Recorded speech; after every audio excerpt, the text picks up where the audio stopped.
Hello everyone, welcome to our YouTube channel target GNM ANM. তোমাদের পরীক্ষার date পিছিয়ে গেছে, তোমরা অলরেডি জেনে গেছো। তো আমরা কি শুরু করেছিলাম তোমাদের পরীক্ষার জন্য? মক টেস্ট সিরিজ আর এমসিকিউ টেস্ট সিরিজ, মানে অগ্নিপথ সিরিজ। সেই অগ্নিপথ সিরিজে অলরেডি লাইফ সায়েন্স আর ফিজিক্যাল সায়েন্সের কিছু ক্লাস আপলোড হয়ে গেছে। কিছু ফিজিক্যাল সায়েন্সের ক্লাস রূপম স্যার নিয়েছে, life science class Rupam sir নিয়েছে। আমিও একটা দুটো লাইফ সায়েন্স ক্লাস অলরেডি নিয়েছি। আজ আমি তোমাদেরকে ফিজিক্যাল সায়েন্সের কিছু এমসিকিউ টেস্ট সিরিজ করাবো, যেগুলো বেসিক্যালি তোমার কেমিস্ট্রি রিলেটেড। ঠিক আছে? আচ্ছা, তোমাদের জন্য নেক্সট ডে থেকে ম্যাথামেটিক্স সিরিজ আর লজিক্যাল রিজনিং সিরিজ আপলোড হয়ে যাবে। জেনারেল অ্যাপটিটিউড গুলো তোমাদেরকে নিজে প্র্যাকটিস করতে হবে, ওগুলো তো বেশি জোর দিতে পারা যাচ্ছে না। আচ্ছা, তোমরা যদি মক টেস্ট দিতে চাও, আবার বলছি, লাস্টবার বলছি, আর বলতে পারছি না, টেলিগ্রাম চ্যানেলে জয়েন হয়ে যাও। আমাদের টেলিগ্রাম চ্যানেলের লিঙ্ক তোমাদের ইউটিউবের ডিসক্রিপশন বক্সে, টার্গেট জিএনএম এএনএম এর ডিসক্রিপশন বক্সে দেওয়া আছে। 15-16 জন মতো দিচ্ছে না তা না, 15-16 জন মক টেস্ট দিচ্ছে। দেখো, যত স্টুডেন্ট বেশি হবে তত আমাদের ইন্টারেস্ট বাড়বে কোশ্চেন বানাতে। তাই তোমাদেরকে রিকোয়েস্ট করছি, অন্তত আমরা 10টা মক টেস্টের প্ল্যানে আছে, 20টা দিন বাকি আছে, 20 দিনে 10টা করাবো। তো তোমাদেরকে রিকোয়েস্ট করছি, যারা যারা মক টেস্ট দিতে চাও জয়েন হয়ে যাও। জয়েন হয়ে হ্যাশট্যাগ দিয়ে মক টেস্ট লিখে দাও টেলিগ্রামে, তাহলেই তোমরা মক টেস্টের জন্য অ্যাপ্লিকেবল হয়ে যাবে। চলো চলো, আজকে আমি তোমাদেরকে ফিজিক্যাল সায়েন্সের এমসিকিউ টেস্ট অগ্নিপথ সিরিজের শুরু করছি। বেশি কোশ্চেন আজকে তোমাদেরকে 10টা কোশ্চেন করাবো। রূপম স্যার অলরেডি দুটো নিয়ে নিয়েছে, আজকে আমি একটা ক্লাস নিচ্ছি ফিজিক্যাল সায়েন্সের। শুরু করছি। ফার্স্ট কোশ্চেন দেখো, বলছে নিম্নলিখিত মৌলগুলির মধ্যে কোনটি সহজে রাসায়নিক বিক্রিয়ায় অংশগ্রহণ করে না? নিম্নলিখিত মৌলগুলির মধ্যে কোনটি সহজে রাসায়নিক বিক্রিয়ায় অংশগ্রহণ করে না? অনেকগুলো মৌল পিরিয়ডিক টেবিল পড়েছো, পিরিয়ডিক টেবিলের 18টা ক্লাস পড়েছো, 18টা গ্রুপ পড়েছো। প্রত্যেকটা গ্রুপের এক একটা করে ক্যারেক্টারিস্টিক আছে। তেমনি যেটা লাস্ট গ্রুপ না, সেই গ্রুপটাকে কি বলা হয়? নিষ্ক্রিয় মৌলের গ্রুপ, যেখানে হিলিয়াম, নিয়ন, আর্গন, ক্রিপ্টন, জেনন, নেরন এরকম 6টা নিষ্ক্রিয় গ্যাস আছে। আর প্রত্যেকটা মৌল কি চাই? তাদের লাস্ট কক্ষপথে 8টা ইলেকট্রনসে পূর্ণ করবে, মানে তার কক্ষপথে যে লাস্ট সেল, এরকম যে সেল, তার লাস্টে যেন 8টা ইলেকট্রন থাকে। 8টা ইলেকট্রন থাকলে কি হবে? 8টা ইলেকট্রন থাকলে সে নিষ্ক্রিয় গ্যাসের ইলেকট্রন বিন্যাসটা পাবে। নিষ্ক্রিয় গ্যাসের ইলেকট্রন বিন্যাস পাবে। আর নিষ্ক্রিয় গ্যাস হচ্ছে সেই গ্যাস, যে গ্যাস কোনো রাসায়নিক বিক্রিয়াতেই অংশগ্রহণ করে না। তাহলে কোনো মলিকিউল যদি নিষ্ক্রিয় গ্যাসের ইলেকট্রন বিন্যাস পায়, তাহলে সে স্টেবল হয়ে যাবে, তাহলে তার স্টেবিলিটি বেড়ে যাবে, একদম সে রাজার মতো থাকবে, কোনো রাসায়নিক বিক্রিয়ায় অংশগ্রহণ করবে না। তাহলে আমাকে এখানে দেখতে হবে যে এখানগুলোর মধ্যে যে অপশনগুলো আছে তার মধ্যে কোনো নিষ্ক্রিয় গ্যাস আছে নাকি। যদি নিষ্ক্রিয় গ্যাস থাকে সেই অপশনটাই ঠিক। আর যদি কোনো নিষ্ক্রিয় গ্যাসের অপশন না দেওয়া থাকে, কোনো আয়ন বা এরকম কিছু থাকে, তাহলে দেখতে হবে কার লাস্ট সেলে 8টা ইলেকট্রন পূর্ণ হয়ে গেছে, সেইটা হবে অ্যান্সার। দেখো, এখানে কোনো আয়ন নেই, ডাইরেক্ট মলিকুলের নাম আছে, তাহলে অবশ্যই যেটা নিষ্ক্রিয় গ্যাস সেটাই অ্যান্সার হবে। ফার্স্টে দেখো কার্বন আছে, নিষ্ক্রিয় গ্যাস না। তারপরে আছে দেখো Na, সোডিয়াম, নিষ্ক্রিয় গ্যাস না। তারপরেরটাই আছে Ar মানে আর্গন। আমাদের 6টা নিষ্ক্রিয় গ্যাস আছে, হিলিয়াম, নিয়ন, আর্গন, ক্রিপ্টন, জেনন, রেডন, যার মধ্যে হিলিয়ামের আবার অক্টেট হয় না, হিলিয়ামের ডাবলেট, মানে দুটো থাকে, দুটো। আরেকটা আছে নিকেল। তার মানে আমার সঠিক অ্যান্সার কোনটা হবে? আর্গন, কারণ এটা হচ্ছে নিষ্ক্রিয় গ্যাস। তাহলে নিম্নলিখিত মৌলগুলির মধ্যে কোনটি রাসায়নিক বিক্রিয়ায় অংশগ্রহণ করে না? আর্গন। 2 নম্বর প্রশ্ন দেখো, নিম্নলিখিত মৌলগুলির মধ্যে কোনটি আয়নীয় যৌগ, মানে কোনটা আয়নিক কম্পাউন্ড? কোনটা আয়নিক কম্পাউন্ড? দু ধরনের কম্পাউন্ড হয়, একটাকে বলে আয়নীয় যৌগ, একটাকে বলে সমযোজী যৌগ। আয়নীয় যৌগকে আবার তড়িৎযোজী যৌগও বলে। আচ্ছা, এদের মধ্যে কিছু মেন ডিফারেন্স আছে, যে ডিফারেন্স দেখে তোমরা আলাদা করবে সেটা হচ্ছে, আয়নীয় যৌগ হচ্ছে যেগুলো যেগুলো জলে দ্রবীভূত হতে পারে, মানে পোলারে দ্রাব্য, পোলারে সলিউবেল। আর যেগুলো সমযোজী যৌগ হবে, কোভালেন্ট, সেগুলো পোলারে সলিউবেল হবে না, তারা অর্গানিক জিনিসে, যেগুলো অর্গানিক যৌগ বা নন পোলার, সেগুলোতে সলিউবেল হবে। আর কি আয়নীয়, যেগুলো আয়নিক যৌগ, নামেই আছে আয়নিক, তার মানে কি এরা জলে দ্রবীভূত হয়ে আয়ন তৈরি করবে, মানে এদেরকে যদি আমি জলে দিই, ধরো কোনো আয়নীয় যৌগকে যদি জলে দিই, এরা আয়ন ফর্ম করবে, মানে plus minus, cation anion form করবে। কিন্তু যারা কোভালেন্ট কম্পাউন্ড হবে তারা আয়ন ফর্ম করবে না, তার জন্য ওদেরকে কি বলা হয়? নন ইলেকট্রোলাইটস বলা হয়। সমযোজী যৌগগুলোকে বলা হয় নন ইলেকট্রোলাইটস, আর আয়নীয় যৌগকে বলা হয় ইলেকট্রোলাইটস। মানে কি, তড়িৎ বিশ্লেষ্য আর তড়িৎ অবিশ্লেষ্য। ঠিক আছে? তাহলে বলেছে নিম্নলিখিতর মধ্যে কোনটি আয়নীয় যৌগ। দেখো, C2H2, এটা নিজেই একটা অর্গানিক কম্পাউন্ড, অ্যাসিটিলিন, তাহলে এটা কোভালেন্ট। CO2, এটাও দেখো C ডবল বন্ড, মানে তোমার কোভালেন্ট বন্ড মানে একযোজী, দ্বিযোজী, ত্রিযোজী, মানে 3টে bond, single bond, double bond, triple bond form করবে, তাহলে এটাও হবে না। NaCl কে যদি তুমি জলে দাও, NaCl মানে যেটা আমরা খাই, যে খাবার লবণটা খাই, সেটা হচ্ছে NaCl, তাকে তুমি যদি জলে মেশাও জলে সেটা গুলে যাবে, খাবার লবণকে জলে মেশালে তো গুলে যাবে না, স্যালাইন ওয়াটার। তো NaCl কে জলে মেশালে গুলে যাবে, তাহলে এটা আয়ন ফর্ম করছে। কিভাবে ফর্ম করছে দেখো, NaCl এর সাথে H2O যদি দাও তাহলে Na প্লাস হবে, Cl মাইনাস হবে, তাহলে একটা ক্যাটায়ন একটা অ্যানায়ন ফর্ম করছে। তাহলে কোনটি আয়নীয় যৌগ? NaCl। আর H2O তো আমরা জানি সমযোজী যৌগ। 3 নম্বর কোশ্চেন দেখো, O2 আর N2। O2, এটা একটু বোর্ডটা মুছতে হবে, রাফ লাগবে। দেখো বলছে O2 এবং N2 মানে অক্সিজেন আর নাইট্রোজেন দুটোর আণবিক গুরুত্ব কত বলেছে? 32 আর 28। এটা আমরা জানি যে অক্সিজেনের আণবিক গুরুত্ব কত? 32, আর N2 কত? 28। এটা আমরা অলরেডি জানি, এটা দেওয়াও আছে। বলেছে প্রমাণ উষ্ণতা ও চাপে, প্রমাণ উষ্ণতা ও চাপে মানে এসটিপি ভ্যালু বলে না, standard time and pressure, temperature and pressure, প্রমাণ চাপ এবং প্রমাণ উষ্ণতা। তাতে 32 গ্রাম O2-র আয়তন বলেছে 22.4 লিটার। 32 গ্রাম O2-র আয়তন হচ্ছে 22.4 লিটার। তাহলে ওই উষ্ণতা ও চাপে 28 গ্রাম N2-র আয়তন কত? তাহলে আমাকে বের করতে হবে 28 গ্রাম N2-র আয়তন কত। ঠিক আছে, এবার তোমাদেরকে রূপম স্যার এর আগে যখন ফিজিক্যাল সায়েন্সের এমসিকিউ টেস্ট সিরিজ নিয়েছিল, ওখানে একটা কথা বলেছিল 1 মোল কোনো গ্যাসের ভলিউম সবসময় এসটিপিতে কত হয়? 22.4 লিটার। 1 মোল কোনো গ্যাসের ভলিউম সবসময় এসটিপিতে হয় 22.4 লিটার, এবং 1 মোল কোনো গ্যাসের অ্যাভোগাড্রো নাম্বার হয় 6.023 × 10⁻23। এই যে 1 মোল বললাম, এটা মোলের ক্ষেত্রে ঠিক আছে। এবার এই মোলটাকে যখন গ্রামে করব না, বা মলিকুলার ডেনসিটিতে ট্রান্সফার করব, এই 1 মোল মানে হচ্ছে যেটা যে গ্যাসের বা যে মলিকিউলের যেটা তার মলিকুলার ডেনসিটি বা আণবিক গুরুত্ব, সেটাই হচ্ছে তার 1 মোল। মানে অক্সিজেনের আণবিক গুরুত্ব কত? তার মানে 32 গ্রাম। অক্সিজেনের আণবিক গুরুত্ব হচ্ছে 32 গ্রাম। তাহলে 32 গ্রাম মানে 1 মোল অক্সিজেন। 32 গ্রাম মানে 1 মোল অক্সিজেন। তাহলে মানে 1 মোল অক্সিজেন সমান 32 গ্রাম অক্সিজেন। তাহলে 1 মোল অক্সিজেনের আয়তন যদি 22.4 লিটার হয়, তাহলে 32 গ্রাম O2 আয়তন 22.4 লিটার, যেটা এখানে বলে দিয়েছে। তেমনি যদি নাইট্রোজেনের আণবিক গুরুত্ব 28, আমাকে চেয়েছেও 28 গ্রাম N2 আয়তন, তার মানে 28 গ্রাম N2 মানে হচ্ছে 1 মোল N2, তার মানে 28 গ্রাম N2 আয়তনও কত হবে? 22.4 লিটার। যদি এটা 56 গ্রাম হতো ডবল হয়ে যেত, মানে 2 মোল। 28 গ্রাম N2 মানে 1 মোল, যদি 56 গ্রাম N2 থাকতো 2 মোল, তখন এটা 22.4 × 2, তার মানে 44.8 লিটার হতো যদি বলতো 56 গ্রাম। আবার 14 গ্রাম বললে 22.4 এর হাফ হয়ে যেত। তো এটা তোমাদের এরকম প্রত্যেক বছর একটা করে আসছে, এটা এগুলো প্র্যাকটিস করবে।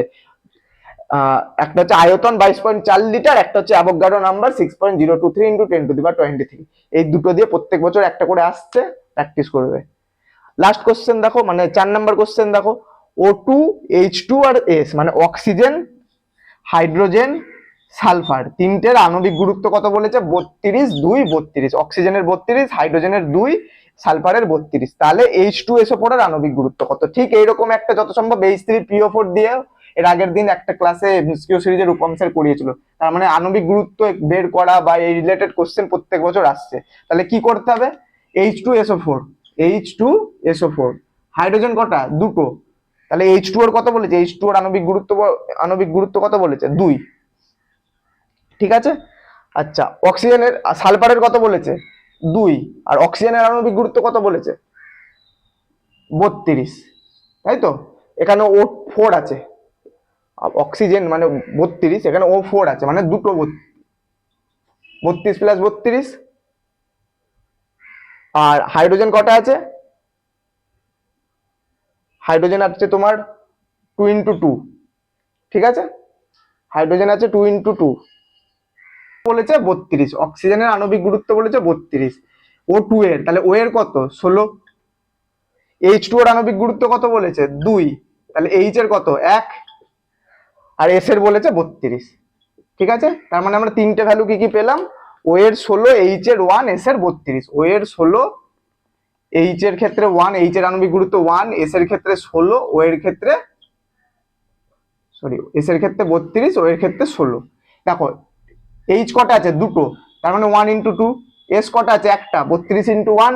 আর O কটা আছে? চারটে, মানে 16 × 4। এবার প্রত্যেকটা প্লাস করতে হবে। তাহলে 2 + 32 + 64, তাহলে কত হলো?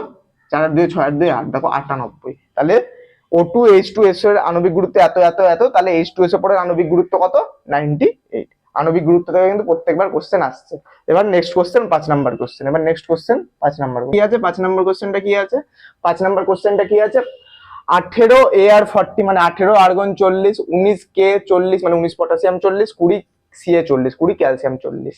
আমরা সবাই জানি তিনটের এরকম কোনো মলিকুল বা অ্যাটম দেওয়া থাকলে এই যে নিচের যে নাম্বারটা এটাকে কি বোঝায়, এটা বোঝায় প্রোটন নাম্বার বা ইলেকট্রন নাম্বার বা atomic number. Proton number, electron number বা অ্যাটমিক নাম্বার বলে।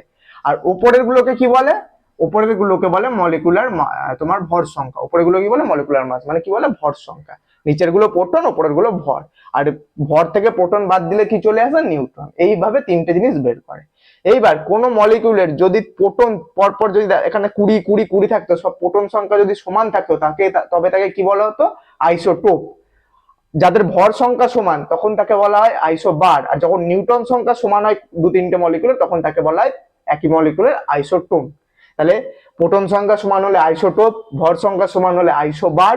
আর ভর সংখ্যা মাইনাস প্রোটন সংখ্যা হচ্ছে নিউটন সংখ্যা। যদি নিউটন সংখ্যা সমান হয় তখন তাকে বলা হয় আইসোটোপ। Isotope, isobar, isotone. এবার এখানে বলেছে তিনটে মৌলকে একত্রে কি বলে।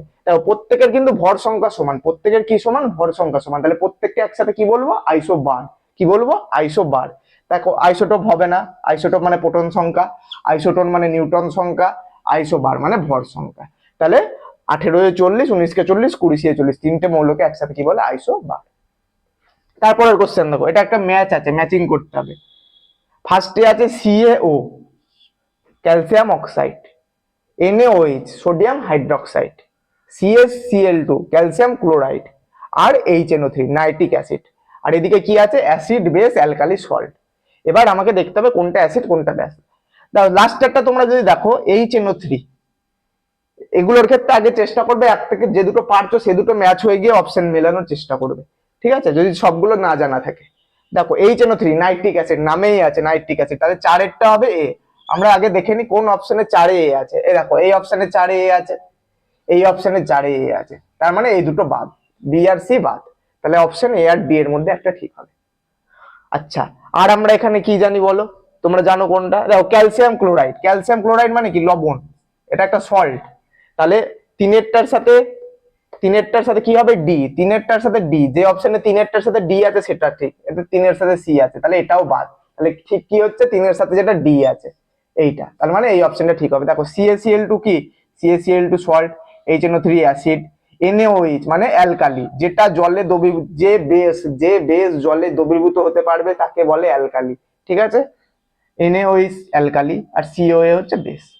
তাহলে একেরটা বি, একেরটা বি, দুয়েরটা সি, দুয়েরটা সি, তিনেরটা ডি, তিনেরটা ডি, চারেরটা এ, এই যে মধ্যে আছে। আশা করি বুঝতে পেরেছো। চেষ্টা করবে এরকম যখন থাকবে একটা বা দুটো ম্যাচ করে অপশন গুলো দেখে নেওয়ার, তাহলে তোমাদের তাড়াতাড়ি সুবিধা হবে। তোমরা যদি এক দুটো নাও জেনে থাকো কোনো অসুবিধা হবে না। আর প্রত্যেক বছর একটা করে ম্যাচিং ফিজিক্যাল সায়েন্সে থাকবে। আচ্ছা, এই কোশ্চেনটা আমি 7 নাম্বারটা পরে করাচ্ছি, রাপ লাগবে, তার আগে 8এরটা করে দিই। দেখো বলছে একটি হিলিয়াম পরমাণুতে থাকে, হিলিয়াম মানে কি, হিলিয়াম মানে হচ্ছে 2He4। পিরিয়ডিক টেবিলে প্রথম 20টা অ্যাটমের নাম, মলিকুলের নাম, মানে অ্যাটমের নাম একদম তোমার হাইড্রোজেন থেকে শুরু করে ক্যালসিয়াম পর্যন্ত মুখস্থ রাখতে হবে, কারণ ওখান থেকে প্রত্যেক বছর কোশ্চেন আসবেই আসবে। একটি হিলিয়াম পরমাণুতে কি থাকে, 2He4। তার মানে এখানে দুটো কি, দুটো হচ্ছে প্রোটন বা ইলেকট্রন, দুটো প্রোটন দুটো ইলেকট্রন, ভর সংখ্যা হচ্ছে 4। তার মানে আমাকে নিউটন বের করতে হবে। নিউটন মানে কি, ভর সংখ্যা মাইনাস প্রোটন সংখ্যা, 4 মাইনাস 2 তার মানে 2। দুই নিচে যেটা লেখা থাকে ওটা হচ্ছে প্রোটন বা ইলেকট্রন নাম্বার, উপরেরটা থাকে ভর নাম্বার, ভর সংখ্যা। নিউটন বের করতে গেলে ভর সংখ্যা থেকে প্রোটন সংখ্যা বিয়োগ দিতে হয়। এবার তাহলে আমার কি বেরোলো, দুটো প্রোটন থাকছে, দুটো ইলেকট্রন থাকছে, দুটো নিউটন থাকছে, যেই অপশনে ওইরকম আছে সেটা ঠিক। দেখো এখানে বলেছে 4টে প্রোটন 4টে ইলেকট্রন, না দুটো থাকে, হবে না। 4টে প্রোটন দুটো ইলেকট্রন, ইলেকট্রন দুটো থাকে কিন্তু প্রোটনও 4টে থাকে, যত কটা ইলেকট্রন নাম্বার তত কটাই প্রোটন নাম্বার, প্রোটন আর ইলেকট্রন নাম্বার ইকুয়াল, তাহলে এটাও হবে না। 4টে নিউটন 4টে ইলেকট্রন, এটাও হবে না। এবার এটা দেখো, দুটো প্রোটন দুটো প্রোটন, দুটো ইলেকট্রন দুটো ইলেকট্রন, নিউটন কটা, 4 মাইনাস 2 2। তাহলে আমার কোন অপশনটা ঠিক হলো, এই অপশনটা মানে সি অপশন, ডি অপশনটা। এটা সি হবে, এটা ডি হবে, ডি অপশনটা। একটি হিলিয়াম পরমাণুতে তাহলে দুটো প্রোটন থাকছে, দুটো নিউট্রন থাকছে, দুটো ইলেকট্রন থাকছে। 9 নাম্বার কোশ্চেন দেখো, এই কোশ্চেনটা তোমরা নিজে থেকেই পারা উচিত, ফোন থেকে কোশ্চেন এসছে যে 1 MB মেমোরি, আমাদের ফোনে 1 GB ডাটা 1.5 GB ডাটা থাকে না, সেই বলছে 1 MB মেমোরি থেকে 1 GB মেমোরি প্রায় কত গুণ বেশি, প্রায় কত গুণ বেশি, এটা বেশি হবে। আচ্ছা 1 MB বেশি না 1 GB বেশি? অবশ্যই 1 GB বেশি। 100 MB তে বলো নেট শেষ হয়ে গেছে, 100 MB আসলে বলো নেট শেষ হয়ে গেছে, তাহলে সেই 1 GB যখন ফোনে দেখবে ডাটা, কতটা ডাটা বাকি আছে ওখানে লেখা থাকে, 1 GB যখন তুমি নেট প্যাক মারো ওখানে কিন্তু 1 GB লেখা থাকে না। যখন তোমার উপরে ডাটাটা দেখায় ওখানে দেখবে লেখা থাকে 1024 MB। তোমার যখন 12টায়, রাত 12টার পর যখন নতুন ডাটা শুরু হয় না, তখন টোটাল লেখা থাকে 1024 MB। এবার তোমার ইউজের অনুযায়ী মাইনাস হতে থাকে, কখনো দেখবে না ডাইরেক্ট লেখা 1 GB, ডাইরেক্ট লেখা থাকে 1024 MB। মানে 1 GB মানে কি 1024 MB, তার মানে 1 GB ইকুয়াল টু মোটামুটি যদি রাউন্ড ফিগার করো 1000 MB। তার মানে কোনটা বেশি হলো? 1 GB বেশি হলো। তাহলে এখানে বলেছে 1 MB মেমারি থেকে 1 GB মেমারি প্রায় কত গুণ বেশি, তাহলে 1 MB মেমারি থেকে 1 GB মেমারি প্রায় 1000 গুণ বেশি। কত গুণ বেশি? 1000 গুণ। যেখানে 1000 অপশন আছে সেটা 1000, অ্যাকচুয়ালি 1 GB মানে হচ্ছে 1024 MB, মানে 1024 MB। এটা কিন্তু মাথায় রাখবে, এখান থেকেও কোশ্চেন এসছে। আচ্ছা এখন আমি যে কোশ্চেনটা বাকি আছে 7 নাম্বার কোশ্চেন, ওটা করাবো, ওটার জন্য রাফ লাগবে, আমি এটা মুছে দিচ্ছি। তোমরা এই কোশ্চেন গুলো আমাদের টেলিগ্রাম চ্যানেলে পেয়ে যাবে, তার জন্য বলছি টেলিগ্রাম চ্যানেলে জয়েন হয়ে যাও, যার লিঙ্ক কোথায় দেওয়া আছে? ইউটিউবের ডেসক্রিপশন বক্সে। নাম হচ্ছে RS Classes 414, RS Classes 414। তোমাদের যদি লিঙ্কে হাত দিতে অসুবিধা হয়, কোনো ভয় টয় থাকে, তাহলে তোমরা আমাদের নামে সার্চ মেরেও জয়েন হতে পারো, RS Classes 414। দেখো যেটার জন্য আমায় পুরো বোর্ডটা মুছতে হলো, সেটা দেখো। দেখো বলছে যদি একটি নির্দিষ্ট পরিমাণ কোনো আদর্শ গ্যাসের T1 উষ্ণতায় আয়তন ও চাপ V1 P1, যদি একটি নির্দিষ্ট পরিমাণ কোনো আদর্শ গ্যাসের T1 উষ্ণতায় আয়তন ও চাপ V1 P1, মানে একটা গ্যাস তার T1 উষ্ণতায় চাপ হচ্ছে P1, ভলিউম হচ্ছে V1, এবং ওই গ্যাসেরই T2 উষ্ণতায় চাপ হচ্ছে P2, ভলিউম হচ্ছে V2, তাহলে নিচের কোন সমতুল্যটা সঠিক? আমরা আদর্শ গ্যাসের সমীকরণ পড়েছিলাম, যেখানে বয়েল আর চার্লসের লয়ের কম্বিনেশন করে আমরা কি পেয়েছিলাম? যে PB is equal two nRT, এটা আমরা আদর্শ গ্যাসের সমীকরণ থেকে পেয়েছিলাম। এবার এখানে কি বলছে? নির্দিষ্ট পরিমাণ মানে ভলিউমটা কনস্ট্যান্ট, মানে আমাদের যে এন, যে মোল নাম্বার সেটা হচ্ছে কনস্ট্যান্ট, মানে এনটা একই পরিমাণ আছে, তাহলে আমার এনটা দরকার নেই। আরটা আমরা অলরেডি জানি সার্বজনীন গ্যাস ধ্রুবক বলে, এটাও কনস্ট্যান্ট, তাহলে আমার এই দুটো বাদ দাও। তাহলে আমার পিবি ইজ ইকাল টু কি থাকছে? টি। এইবার আমাকে কটা গ্যাস বলেছে? দুটো গ্যাস, তার মানে একটা গ্যাসের জন্য P1 V1 is equal two T1। এখান থেকে আমরা কি পাবো? P1 V1 by T1 is equal to K. তেমনি আর একটা গ্যাসের ক্ষেত্রেও লিখতে পারি P2 V2 by T2 is equal to K. দুটো কে সমান সমান, তার মানে আমরা কম্পেয়ার করে লিখতে পারি P1 V1 by T1 is equal to P2 V2 by T2। এটাই হয়ে গেল আমাদের অ্যান্সার। এই অ্যান্সারটা যেখানে আছে সেটা ঠিক, এটা ফার্স্টেই এটা আছে, ভুল করেও। আচ্ছা যদি এবার ক্যাটাগরি 2 এর কোশ্চেন থাকে তখন ওরা ক্রস মাল্টিপ্লিকেশন করে দেবে, কিন্তু এখানে T1 আছে, যদি এখানে T2 থাকতো আর এখানে যদি T1 থাকতো তাহলে এই অপশনটা রাইট হতো, কিন্তু এরকম অপশন যেহেতু নেই, এখানে যেহেতু T1 আছে আর এখানে যেহেতু T2 আছে, তাহলে আমার এই অপশনটা ঠিক হবে না। আমার কোন অপশনটা ঠিক থাকলো? শুধু এইটা। ঠিক আছে, এই 9টা কোশ্চেন আজকে করানো হলো, তোমাদের এই 9টা কোশ্চেন করানো হলো। প্রত্যেক বছরই মোটামুটি এরকম 10টা করে কোশ্চেন থাকবে। যদি এটা অসুবিধা হয় আমি আরেকবার বলে দিচ্ছি, যদি একটি নির্দিষ্ট পরিমাণ কোনো গ্যাসের T1 উষ্ণতায় আয়তন ও চাপ V1 P1, আয়তন, চাপ, পরম উষ্ণতা, যখনই আসবে বয়েলার গ্যাসের সূত্র, বয়েল চার্লস গেলুসাক, 3টে সূত্র মাথায় রাখবে, 3টে সূত্র চলে আসবে। এবার ওখান থেকে বলেছে কি আমাকে দেখতে হবে কোন অপশনটা সঠিক। ঠিক আছে, আদর্শ গ্যাসের সমীকরণ মানে পিবি সমান এনআরটি, যেখানে এখানে বলেছে নির্দিষ্ট পরিমাণ, এন মানে কি মূল নাম্বার, মানে নির্দিষ্ট পরিমাণ গ্যাস আউট হয়ে গেল, মানে ওটা কনস্ট্যান্ট হয়ে গেল। আর তো সার্বজনীন গ্যাস ধ্রুবক আমরা জানি, তার মানে পিবি সমান টি থাকলো, টি। এবার P1 V1 বাই T1 মানে এখানে চলে আসবে, এটা PB by T is equal to K. দুটো গ্যাসের জন্য আলাদা আলাদা বসে যাবে, তার মানে P1 V1 is equal to P2 V2 by T2। এইটুকু ক্যালকুলেশন করতে হবে, যার জন্য তোমাদেরকে প্রত্যেকটা গ্যাসের ফর্মুলা পুরো সূত্র মনে রাখার কোনো দরকার নাই। প্রত্যেকটার যে গাণিতিক সূত্রাবলী বলে, গাণিতিক সমস্যা, যেমন তোমার PB is equal to K বয়েলের সূত্র থেকে, চার্লসের সূত্র থেকে V is equal to T বা V proportional to T, P proportional to 1 by V, এরকম কটা জাস্ট মনে রাখবে 3টে। বলেইছি ফর্মুলাগুলো সামনে একটা দেয়ালে লিখে রাখো, অঙ্কের ক্ষেত্রেই হোক, ফিজিক্সের ক্ষেত্রেই হোক, জীবন বিজ্ঞানের ক্ষেত্রেই হোক, যদিও ফর্মুলা তেমন নেই জীবন বিজ্ঞান। কটা দিন তো স্যার ফর্মুলাগুলো মুখস্থ করো, অটোমেটিক সলভ হয়ে যাবে, ডাইরেক্ট কোশ্চেন, কোনো ঘুরিয়ে পেঁচিয়ে কোনো কোশ্চেন নেই। যাই হোক, তাহলে আজকে এই 9টা কোশ্চেন পড়ানো হলো। প্রত্যেক মানে আমাদের এমসিকিউ সিরিজে অলরেডি জীবন বিজ্ঞানের 3-4টে ক্লাস, ফিজিক্যাল সায়েন্সের 3-4টে ক্লাস আপলোড হয়ে যাচ্ছে। তোমরা বেশি তো কোশ্চেন নেই, 10টা করে রোজ যদি 10টা করে করো, পরীক্ষার দিন পর্যন্ত অলরেডি 200 থেকে 300টা কোশ্চেন, মানে 20টা দিনে 10টা করে করলেও 200টা কোশ্চেন সলভ হয়ে যাচ্ছে। ওই 200টার মধ্যেই কোশ্চেন পাবে। এখন শুধু প্র্যাকটিস করা, নতুন করে পড়ার কিছু নেই। তো চলো, তোমাদেরকে এই কোশ্চেন গুলো তোমরা কোথায়, এখানে জানি আজকে অনেক মোছামুছি হয়ে গেছে, তো এই কোশ্চেন গুলোর জন্য তোমাদেরকে আমাদের টেলিগ্রাম চ্যানেলে জয়েন হতে হবে, যার লিঙ্ক আমাদের ইউটিউবের ডেসক্রিপশন বক্সে দেওয়া আছে। মক টেস্ট চলছে, মক টেস্ট দিতে চাইলে জয়েন হয়ে হ্যাশট্যাগ দিয়ে মক টেস্ট লেখো, তোমার জন্য মক টেস্ট চলে আসবে। যদি জয়েন হয়ে গেলে আর কিছু বলছো না, কোনো রেসপন্স নেই যে মানে কিছু দেন বা না দেন, তোমরা না বললে দিতে পারবো না, কারণ আমরা বুঝতে পারছি না কজন আছে। অলরেডি 15 জন মতো আমাদের মক টেস্ট দিচ্ছে, তাই তোমাদেরকে বলছি যারা আর মক টেস্ট দিতে চাও জয়েন হয়ে যাও। আর টোটাল 10টা মক টেস্ট নেওয়া হবে, 20টা দিন বাকি আছে, 10টা মক টেস্ট নেওয়া হবে। চলো, আজকে এখানেই শেষ। টাটা, বাই বাই, ভালো করে পড়াশোনা করো, থ্যাংক ইউ।